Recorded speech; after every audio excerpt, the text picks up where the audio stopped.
Hello, everyone. Welcome to this month's Spirituality and Health Seminar. And I am thrilled to be able to introduce to you uh, Dr. Beth K. Schwartz, who is a nurse and faculty in the UCLA Public Health Department.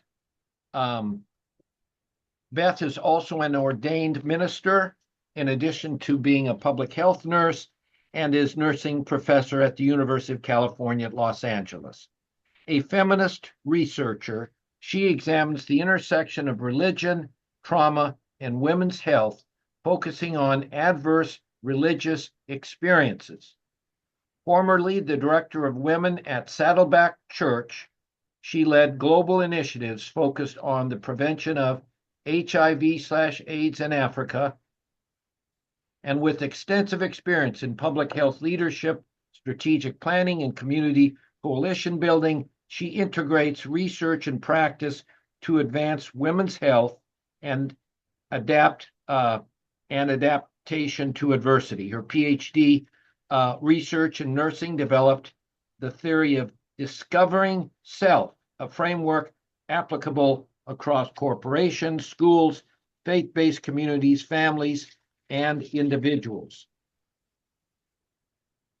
So, Beth, I'm really excited to be able to introduce her. She's got a great topic here: the impact of adverse religious experiences on holistic health, implications for patients and providers. So, we have a lot of speakers talking about the benefits of religious faith to health.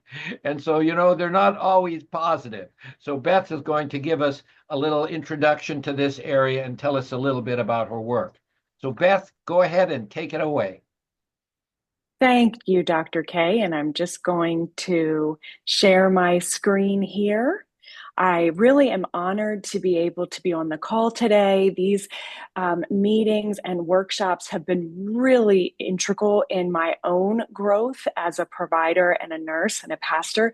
Dr. K, can you see my screen just fine? Yes, it looks good. Good. Thank you for clarifying. So I really am honored to be here today. Thank you for taking your time. There's so much going on in our world right now. And so I really appreciate the opportunity as a young nursing scientist, so to speak, not maybe young in years, but new in disseminating my doctoral research. And that's why I'm here today. I had the opportunity to be introduced to Dr. K through my colleagues and my professors at Azusa Pacific University, where I obtained my PhD out here in Southern California. And I had the opportunity to attend his week-long conference where it solidified my passion for this topic. And like he said, I myself have benefited from my Christian upbringing in conservative Amish country, Pennsylvania, for the first 40 years of my life. And so I had understood all the positives of religion in my own life. However, I started to want to uncover and read more about this topic of what's causing people to leave religion, what is causing people harm and hurt. And I just felt the passion, the calling, almost a calling that I didn't ask for. And I'm sure many of you can relate to some of those concepts in your work. And so from there, I had a chance to have a one-on-one with Dr. K and sat down and I said, I know your work has been so pivotal and your colleagues on advancing religion and its benefits. And I want to research the other side. And you've mentioned that in your work. And he also helped me see and impact grounded theory in this qualitative study. So I do really appreciate you, Dr. K, and being here today. And so what I would love to accomplish in our time together today is to help contribute to defining adverse religious experience as a formal topic of research across multiple disciplines. I would love to help continue to ascertain the effects of what I'm going to call AREs in the future of this talk on women's general health and well-being, And then I would love to help explore how we provide compassionate self care to ourselves as providers and to our patients and clients that we're serving by understanding how this framework, this theory that kind of emerged from my research on discovering ourselves. And hopefully, this will contribute to the prevention of professional and caregiver burnout as we continue to wrestle with burnout, compassion fatigue, moral injury, many of the topics we discuss here through Duke. And so when I started out as a younger, or maybe I should say novice nursing scientist, and I was looking at what I wanted to talk about, my professors encouraged me because, as a reminder, nursing is both an art and a science. And they encouraged me to dig into a topic. And of course, being at Azusa Pacific, there was a spirituality and healthcare bedrock foundation to our program as we were training the next generation of nurses.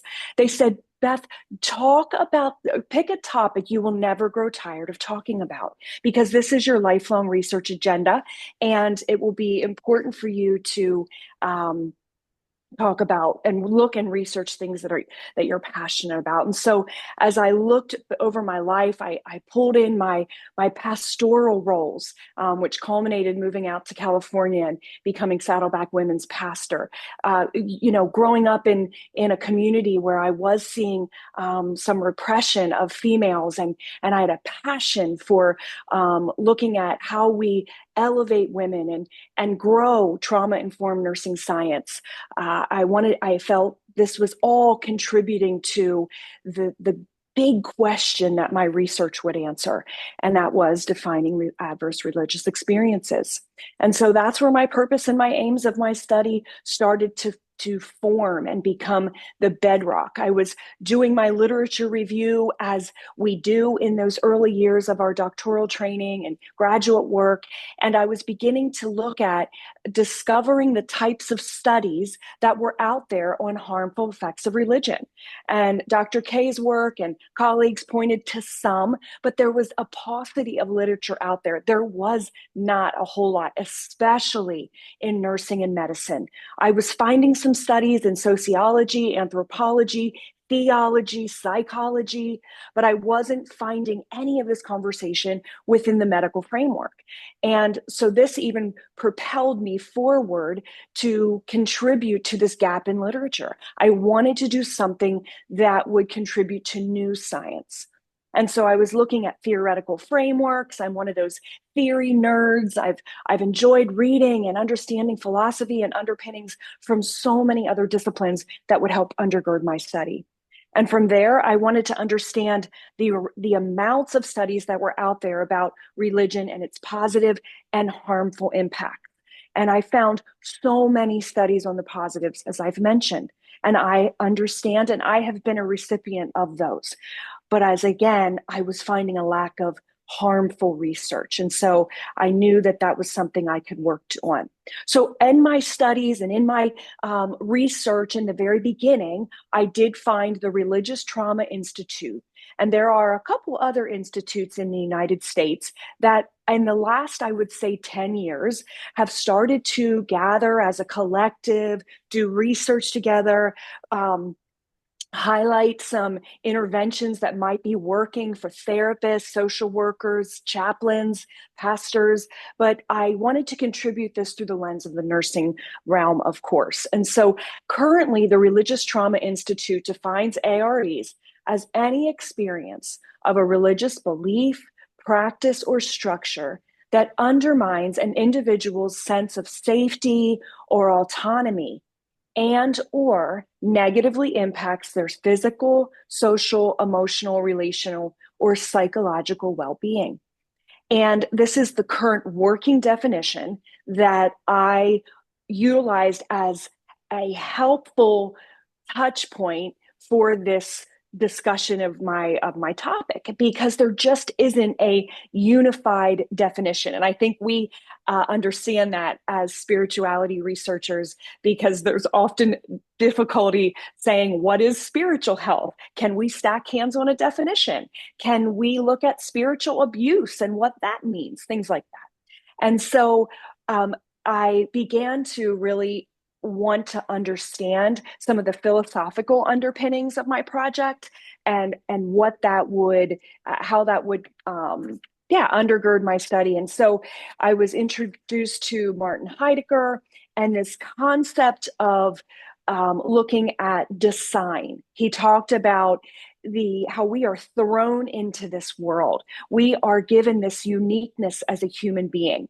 And his philosophy really helped me understand the ontological side effects, like the nature of being. What exists, and that would later go on to help me when I was looking at adverse religious experiences and their effect on human beings and the lived experience. That is what I wanted to understand. And so while all my colleagues were on the nursing calls and training were looking at cancer research drugs, and they were looking at caregiver burnout and fatigue and other topics, I was the lone, I felt, spirituality and healthcare theology researcher out there. And that was okay, but that was part of the process of just kind of understanding how all of my past training would point towards this. And so I used three conceptual frameworks and theory that is very critical to nursing research. And so just high level, briefly,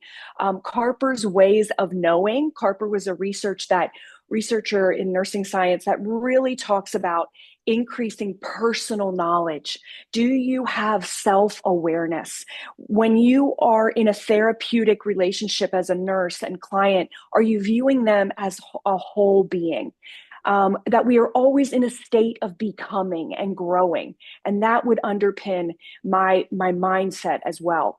The idea of the Callista Roy out of Mount St. Mary's, the Catholic nun who has influenced my work, related to her concepts of adaptation, how we're constantly adapting, how we are growing towards meaning and unity and purpose, how we are integrated, how we're, how health and illness can coexist together. And finally, feminism theory. Feminism theory was definitely a controversial topic in my conservative growing up. However, to me, it worked really well with outlining a grounded theory study because it was simply looking at structures of powers, looking to destabilize systems of oppression, and being able to have a lens for which to look through so that women are viewed as how they can grow and be empowered. And so from there, my study and the methodologies that I used, it was very clear that I wanted to do a qualitative study. I'm passionate about the lived experience. There was no reliable or valid tool that I could use in a quantitative study, such as an ARE tool. That's something I hope to develop and work alongside other researchers that are looking at this tool right now. While we have the Duke scale and other tools that talk about and can assess reliable and valid ways of measuring spirituality and health, there's not a whole lot on the other side. And so of this conversation. And so that's something I hope that I'll continue to be able to bring to a university and institution and grow that work. But from there, I was able to work with my chair, Dr. Pamela Cohn, who was APU's grounded theory expert. She was trained by Glasser himself and was able to help me understand that because there wasn't much literature out there on my topic, I needed to look at the grand tour. I needed to uncover the main issue conserving my participants, and that a social process. Those of you in the social sciences that have done grounded theory work understand that this can help then explain the behaviors relating to that topic, and that from there, codes would emerge and I would be able to see a bigger picture of what's happening in this study. And so from there, symbolic interactionism was used in my work, and just high level for those of you that are trying to remember what that was. Humans act in a way to find meaning, this theoretical framework poses, and it's utilized in grounded theory to help us have this interpretive process that we can watch meaning arise from these conversations and interviews that I would be doing. And so in grounded theory, you cannot predict the population size. And so I needed to be willing and open-ended about how many women would be recruited for my study. I was very purposeful in my sampling. I recruited from posting my informational interview webinar. I shared that with therapists and social workers and life coaches, where they could recruit from women who had already started to process their adversity within their trauma-informed care and with a provider who was caring for them. It was very clear I was in my nursing researcher role. I was not in my nursing mentor, professor, or my pastoral role. I was in my nursing scientist role. And so I was very clear that participants would define what that adverse religious experience was. And that meant that they would then have had resources as part of my ethical IRB considerations for the study. I didn't want to re-wound or recause trauma. And I do always like to break in this moment and state that you may see yourself in some of this work. And I like to acknowledge that, not as a massive warning label or anything, but just to acknowledge that many of us here on this call who have a passion about spirituality and healthcare, and with or without the religious connotation or the context, we may have found ourselves in this place. And so I acknowledge that in you. And I am sorry for that happening to you. And we are going to continue to grow together. And so my demographic characteristic table, I was able to reach saturation with my research at 15 women. That's a pretty typical grounded theory qualitative research study size. I was continuing to hear and recognize the themes and the concepts and the codes, probably even at client number 6. And so I continued to stay with the questioning and the study as I was coding and processing the research, but I was already seeing those themes start to pop and at week 6 or at client 6. And so you can see the age range of the women in North America. You can see the gender, sexual orientation, race, and ethnicity of the women who are already renamed here, of course, using a pseudonym. And you can understand that there was a wide variety of women surveyed. However, that's also a limitation that I want to continue to look into in my work, as I'll share at the end. And so with grounded theory, while it may look that these questions appear simple and they are clear on the screen, as you all scientists, researchers know, it took a long time to get to these 5 questions that would deeply be able to open a conversation with these women, and they would take me on the journey of what they felt they wanted me to know about their ARE. And so in grounded theory, we look at this grand tour question where then the client will take us on the journey. And so I literally just stated, tell me about your negative experience with religion.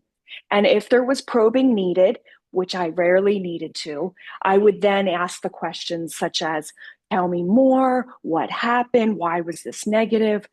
But I hadn't given any definition of the ARE, that is the working definition.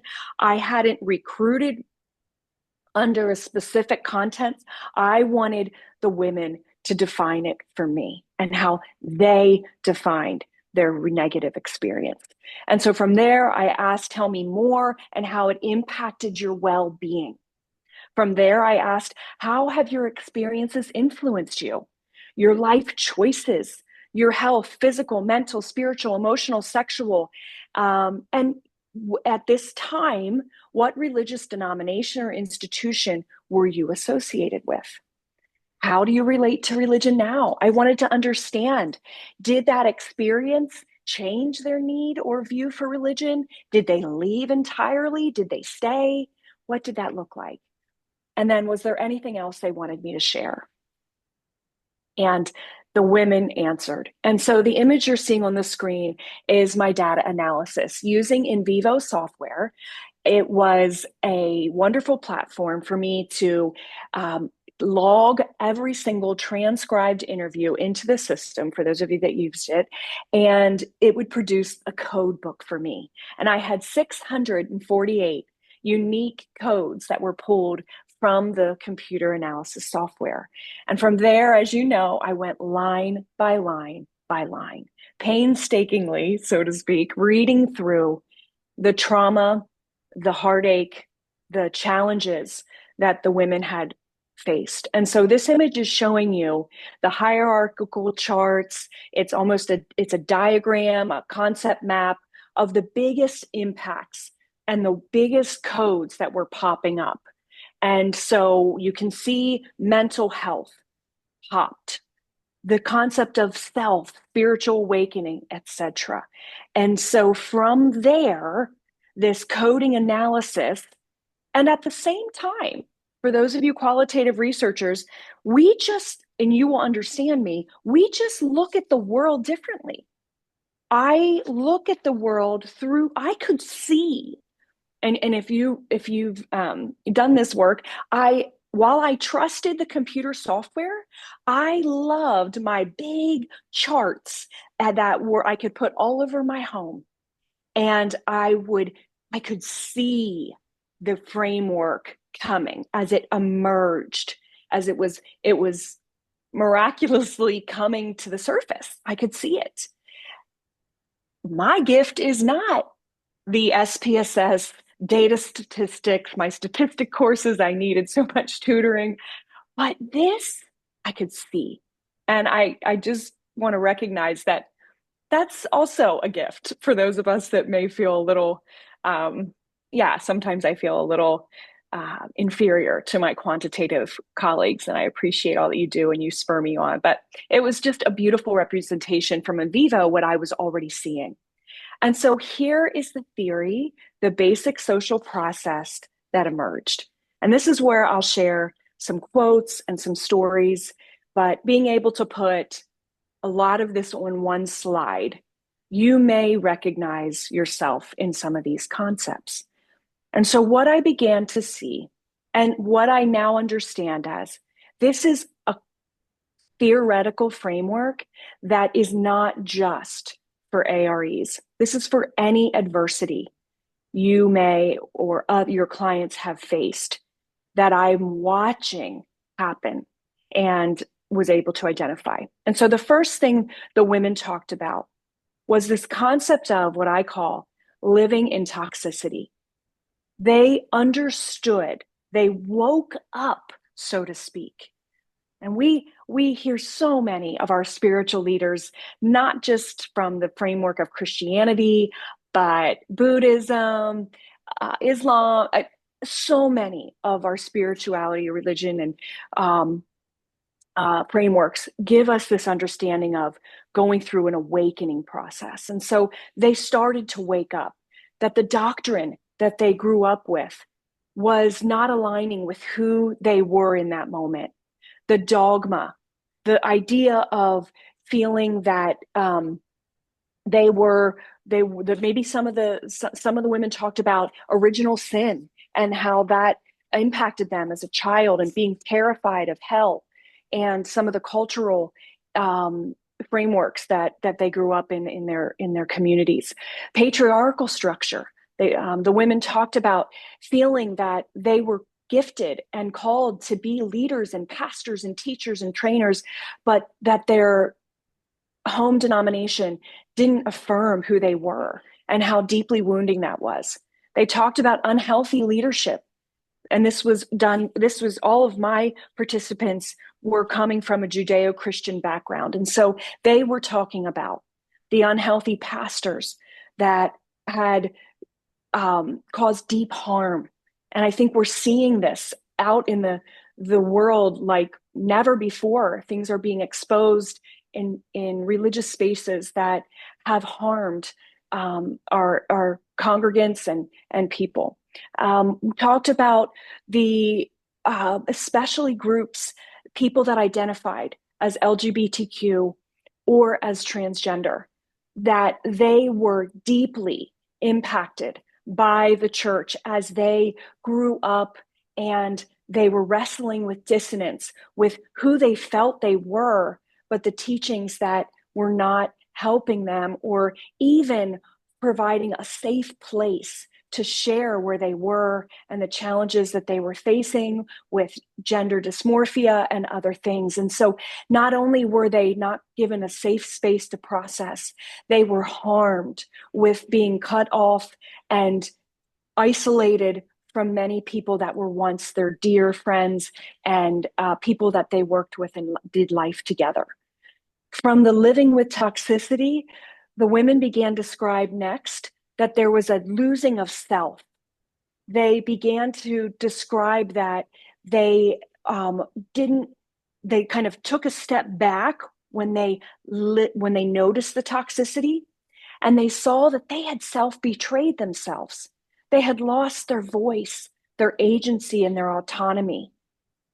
This we see at the worst of ends of this is people in cults. For those of us that have studied cults and the rise of fundamentalism and even non-religious groups, just turn on Netflix nowadays and you can discover any documentary that talks about whether it's Nexium or other places where they even tattooed their body for their leader, and being able to see and stepping back later and saying, I don't even know who I am. I wasn't even sure who I was, right?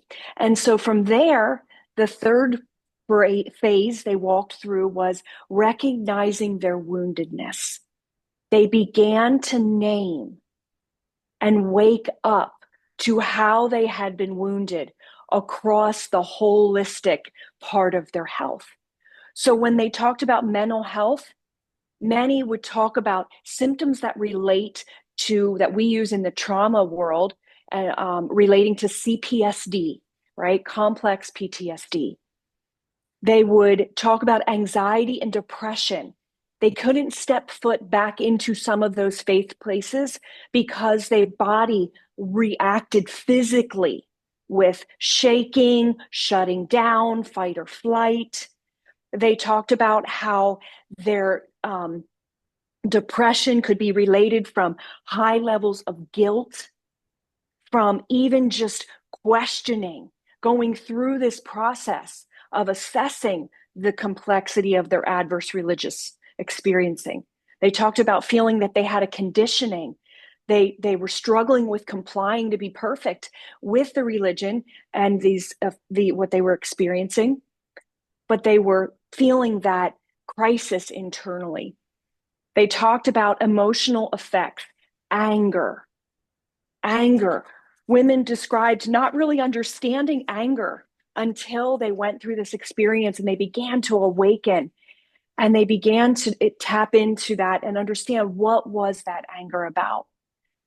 The fear and the guilt we've talked about already, judgment. They recognized how they looked back. I had one woman describe to me how she was within an extremely fundamentalist Christian school, and they shamed her over her body image, and describing certain clothing that she must wear, and she described the physical effects that had on her. Perfectionism. Some women described eating disorders. They knew they could control their food intake while they were younger and growing up in a intense situation. Some women noticed in their physical effects that they would have autoimmune disorders, which we understand now as we look at Dr. Vander Besselcook's work, Dr. Gabor Mate, and others that talk about the body keeping score. We've all begun to understand that as the body speaking out, and with that chronic cortisol in, flowing through our bodies, how we are at risk for autoimmune disorders. And more research continues to come into that. But I had women really identify lupus and other GI chronic conditions relating to this early and throughout their lifelong recovery from AREs and adversity. We talked at length, the women talked at length about sexual side effects. And I'm someone who, you can probably already tell, for some reason, I prefer being in liminal spaces where I talk about politics, religion, and sexuality, because I believe that we need to bring this conversation into the light, bring back the concept of loving debate and compassionate care for ourselves and others. And so this was a very tender place for me as a nurse to listen to. The concept of women talked about purity culture and sexual dysfunction that stemmed from that. Reading books like I Kissed Dating Goodbye, they talked about how they never dated. They were scared to explore sexuality for fear of it causing religious harm for themselves and their partners, deep guilt. And at its worst, women talked about vaginismus, which is a condition where the vagina literally says no, and their body locks up with fear and pain, which may have resulted from sexual assault, but we're learning now it doesn't even have to relate to it as sexual assault. It can be from mental and emotional adversity and experiences. This also relates to people who've been sexually assaulted by priests and people in religious spaces. I feel like every day I turn on another news app and I'm hearing about some religious figure who has harmed someone sexually. And the women recognize that. The social and relational effects, they deeply talked about how they lost so much community when they left or when they recognized what was happening from their ARE. They felt alone and isolated for having questions and doubts about their faith, even just processing and saying out loud, I'm wrestling with this part of my faith. They were shunned and felt isolated. Some discussed a loss of connection with their partners. This would create marital strife, sometimes divorce, when they were changing and growing. And certainly they've talked about parenting and the challenges they faced while parenting through the adverse religious experience, and how do they relate to church anymore. And my study was post-COVID, and a lot of people talked about during this time how the political environment really changed when they saw some Christian nationalism taking the center stage. This deeply impacted people and how they did or did not want to associate with spaces that were harmful and harming through Christian nationalism. They talked about stunted childhood development. They felt religion had stunted them to becoming all that they were made to be. They talked about some experienced racism. One woman in the Jehovah's Witness community talked about being excommunicated because she married an African American male, and she was treated differently, and it harmed her and would really impact her spirituality as well. Financial effects. I interviewed a missionary woman who had given all financially, and people who had tithed significant amount of money, which had created financial instability for themselves. And others talk about how they delayed their careers, where they went to train to be pastoral pastors and chaplains, and then only to be asked to leave the community, the church, and they would be harmed financially because they wouldn't have other degrees that would help them move into the workforce. They talked about the spiritual effects. And this is the one that was the most difficult for me to pinpoint, other than them talking about their spirit being wounded. And that is the least amount of research that is out there, the spiritual abuse that happens in AREs. Some women would describe it as the disaffirming religious doctrine, where women didn't feel they were equal to men depending where they were raised. They felt spiritual bypassing was something that wounded their spirits, where they were just told to pray their depression away or pray for that abusive spouse, and they would continue to stay in some of these harmful environments until they decided no more. That leaves us to where they left the negativity. They decided they were going to leave the relationship. For my study, it was the church or the school that was a private school based in religious or even in the homeschooling area. And they said, I am going to stop being in this space, and I'm going to leave, and I'm going to seek healing and restoration. And that's what they did.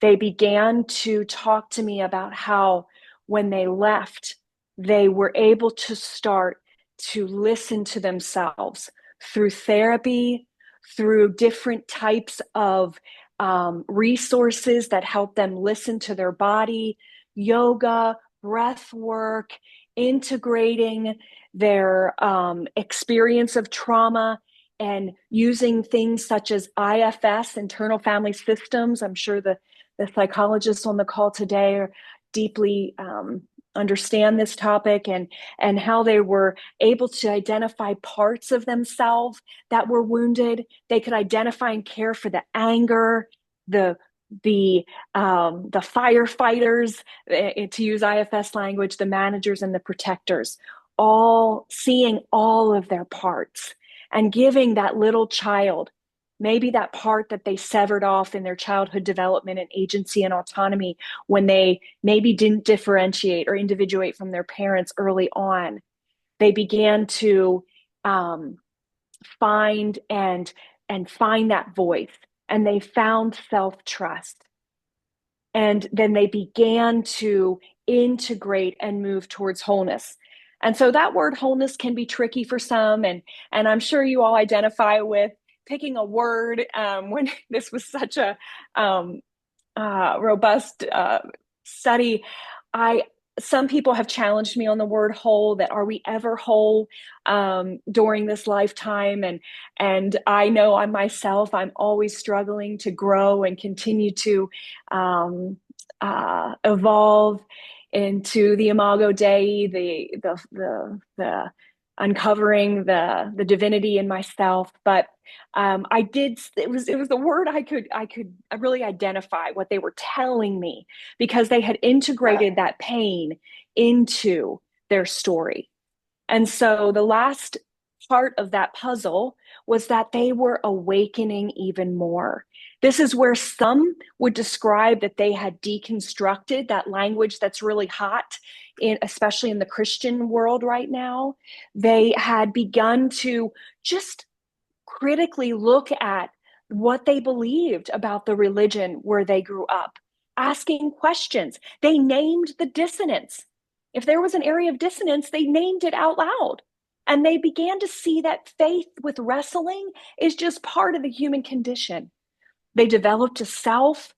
A lot described being maybe more spiritual than religious. They were able to then see God in maybe a more unconditional, it restored the sacredness. I would say of my 15 participants, only 2 would move towards agnostic and atheist belief structures at that time. Most just wanted to stay within a spiritual framework.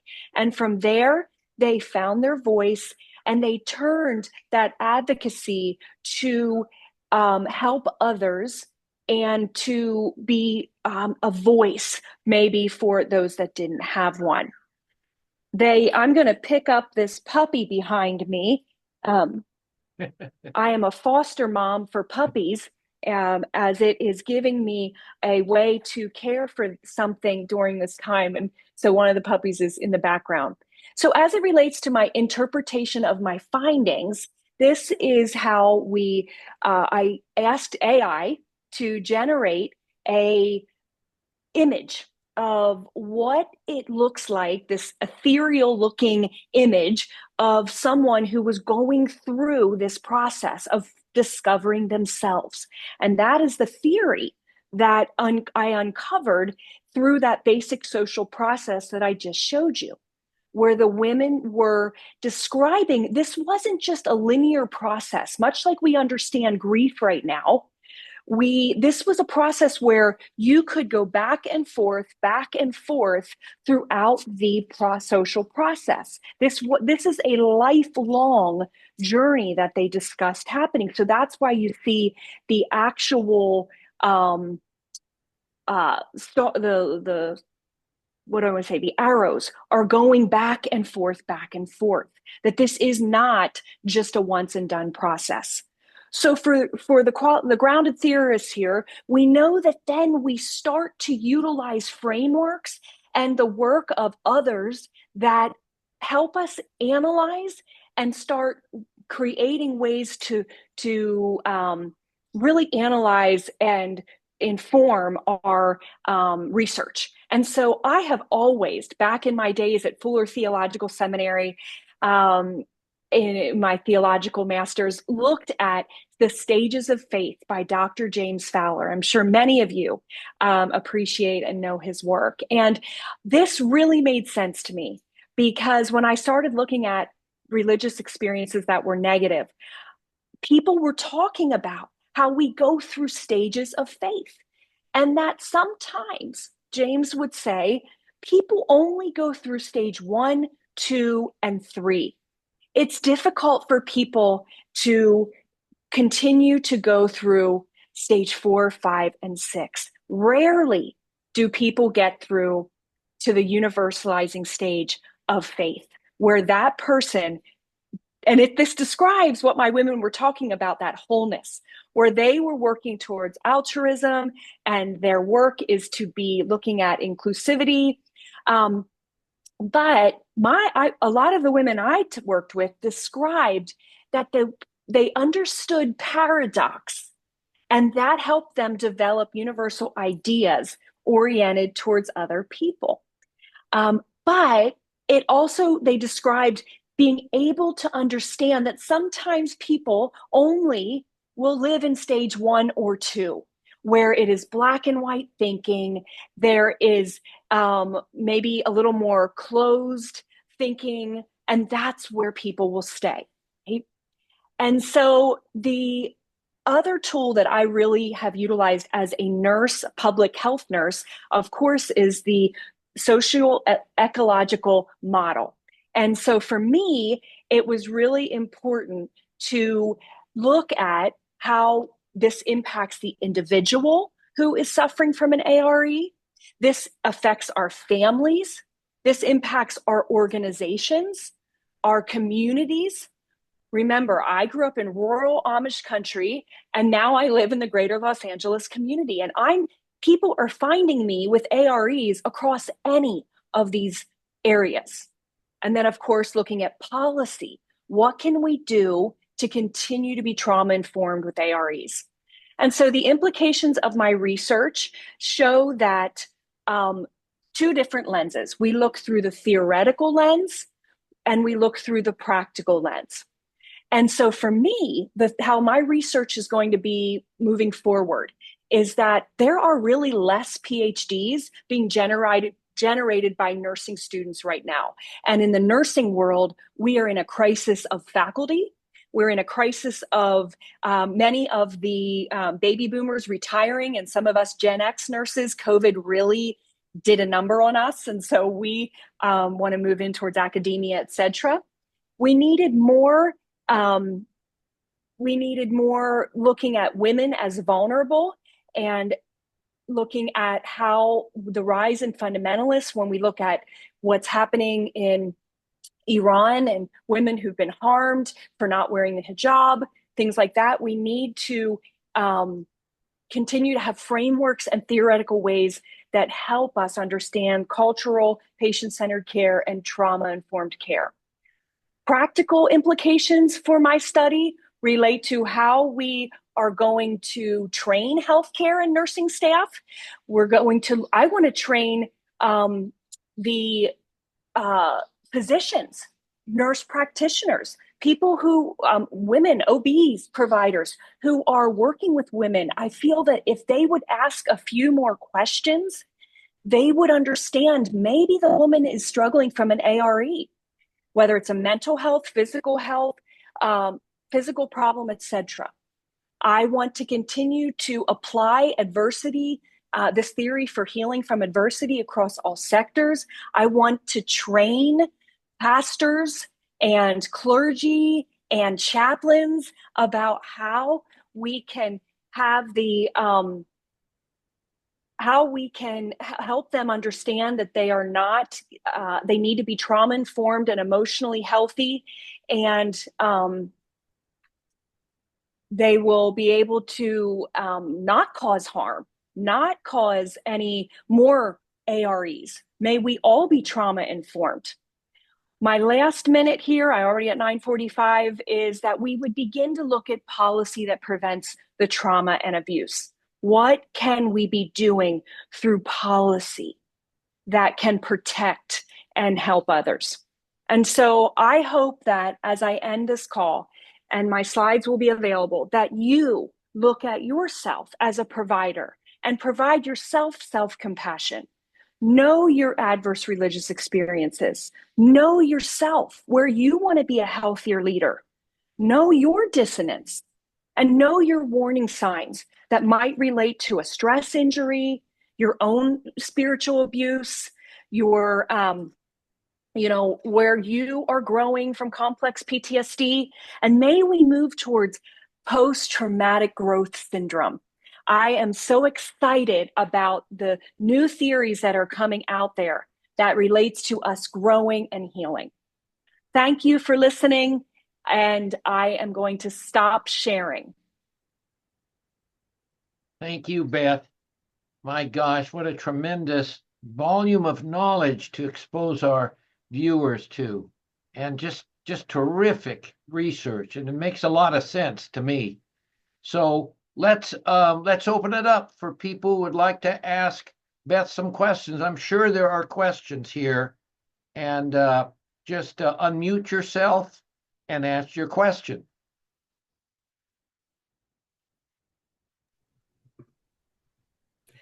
Hi there. My name is Stephanie. Thank you so much, Dr. Schwartz. This was absolutely fabulous. I've done a little bit of reading in this, but this was a much deeper dive for me, and it's raised a lot of questions, and I want to explore this more. So thank you so much. One question I have is there a tool already available to help clients or patients identify what their personal AREs might be? And I'm happy to. There is a working tool. It is not reliable or valid yet through the Religious Trauma Institute. I'm happy to put that in the chat before we go. So there is a start, but that's where I needed to start with a quality, especially if I'm looking towards medical and healthcare. I needed to start with the study and now generate the tool in a mixed method quantitative study. And that's what I hope to be writing for grants and doing that work. But thank you, Stephanie, for asking.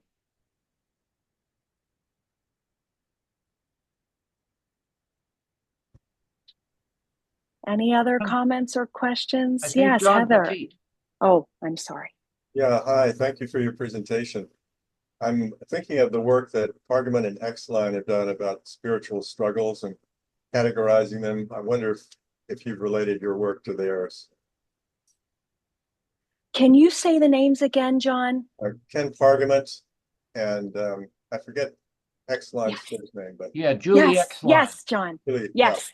Yes, I have, John. Absolutely. Ken's work was some of the first that I uncovered and was so thankful for it as it helped shape my literature review. Thank you, John. Heather, I see your hand. Hi there, Beth. And I just want to say I just loved your presentation and your passion and your excitement for this area. And as a fellow grounded theorist, I I really loved that you were doing this from that approach. I did my PhD as in that with a grounded theory as well.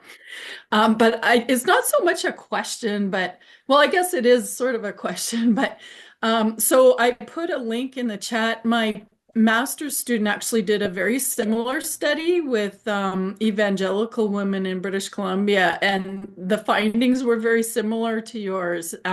So it's really great to see some alignment in that.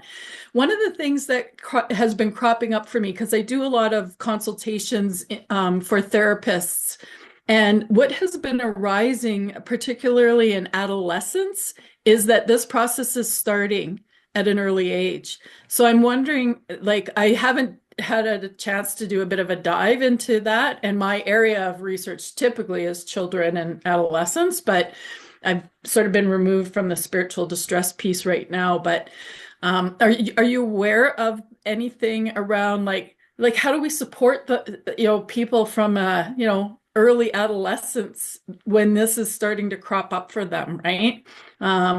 Because by the time they get into adulthood, then the trauma is much more impacted, right? I couldn't So I agree just more, thought I'd Heather. pose that out.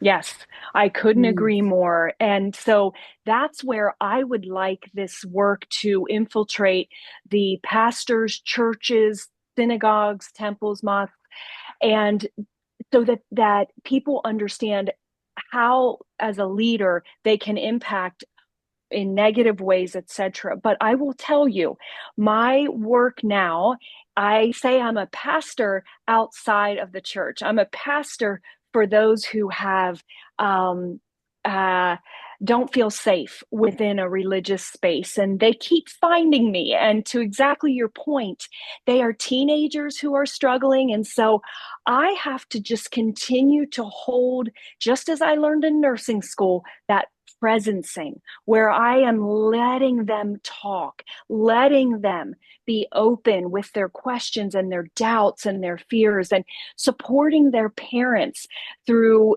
not providing answers or trying to fix them, but allowing a safe place for nurture and encouragement. And I feel like I'm doing that with my UCLA students when they hear my work, my other students.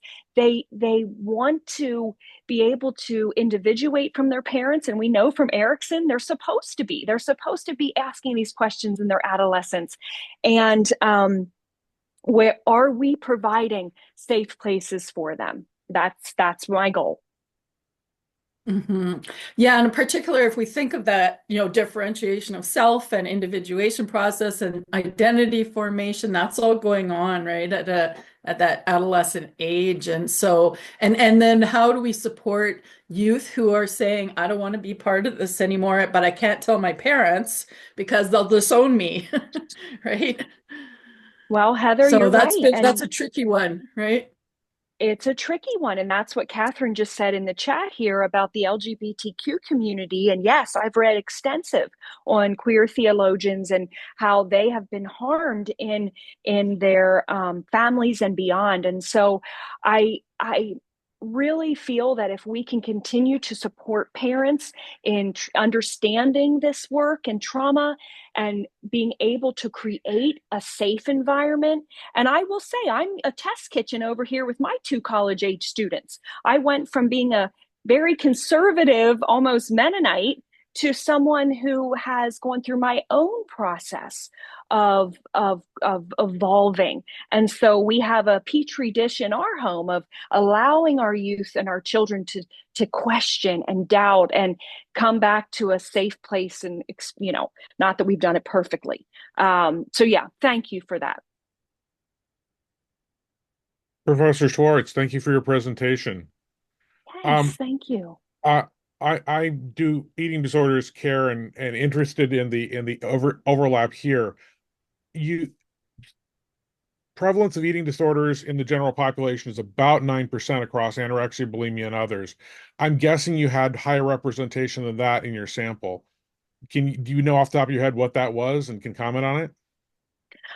I know for a fact that 3 of my 15 discussed some form of a disordered way of viewing food, body image, etc. So, and they linked that conversation to perfection mentality, trying to comply and perfect, and that was one way then of controlling the uncontrollable. And Jonathan, I'm assuming that is pretty standard in your work. Yeah, yeah. Thank you for your work. Thank you for your work with people who are struggling.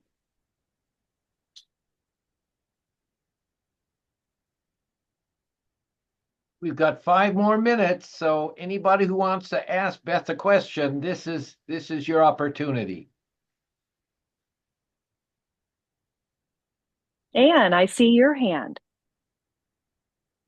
Reports. Thank you for your research. I it's just riveting. I mean, I could sit and listen to you talk for a whole nother hour all over Oh, again on this. So, but one quick question I do have about this: did you start looking at levels of adversity and any ideas about like low level or kind of low grade? I mean, we often talk about uh, the level of trauma, but there seems like there's like low grade stuff that goes on that could have a corrosive effect on people. absolutely, Anne. And I don't know that I use the word low level, and I'm tracking exactly what you're saying. What I found was that, which it supports all the recent trauma research, is that every brain, every amygdala is different and interprets the situation different. So while we had 3 children living in a home, they would describe that they all lived in the same home, but one brain interpreted that adversity differently than the other 2 siblings. And that really goes along with all the research we know, right? And so one would have described, and their birth order impacted things, etc. But they described, while I didn't have any siblings in my research, they described how a different child who they were all in the same home experienced differently, which is very typical when we look at trauma and the concept of low grade. This, I believe, the women, even though they didn't use that word, they were saying that this was a cumulative effect. One episode here, something else there, and it did just accumulate to where then this stress burden caused the injury, the stress injury. And ALS, I see in your chat here, I did want to say, yes, Dr. Laura Anderson has been in someone who's at the Religious Trauma Institute, and her work is helping with that definition. So I'm kind of finding all my people and, finding everyone as I share and disseminate my research. We're all finding each other, and I don't think that's coincidental. If I could jump in, thank you so much for your presentation. I'm a chaplain in training at Duke Raleigh Hospital. So I feel like my work is a function as a bridge between the chaplains in the healthcare settings and ministers in the parish settings. Because in the congregations, folks might not fully understand, particularly female chaplains work in the healthcare settings. And in the healthcare settings, it seems like it also need some education about the like interreligious work or spiritual care or emotional support for the patients. So I really appreciate your presentation. I have a lot of resonation. Particularly, you mentioned about the forward stage of faith. Yeah. Thank you, Eunice, for confirming that and for your work. I do see a comment from B11. stating how many of the women actually sought therapy relating to their ARE. And I would say that was all of my participants, because I had put that in my IRB and my requirements for recruiting. As I said, I wanted to gather women who were already processed through the hardship of it so that I was not rewounding or re-triggering them in the actual conversation. So yes, they all did, and they would claim that was so critical in being able to process the adversity and move forward.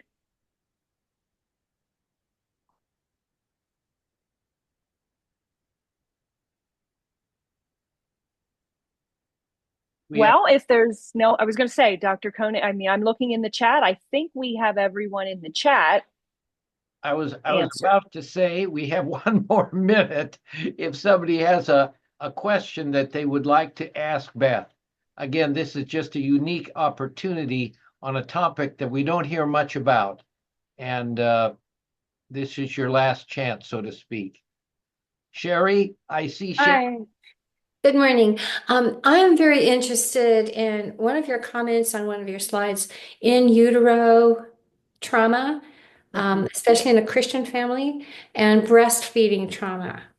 I'm just really interested in going right to the beginning and what was going on there. Do you have some resources or some insights into counseling people with that?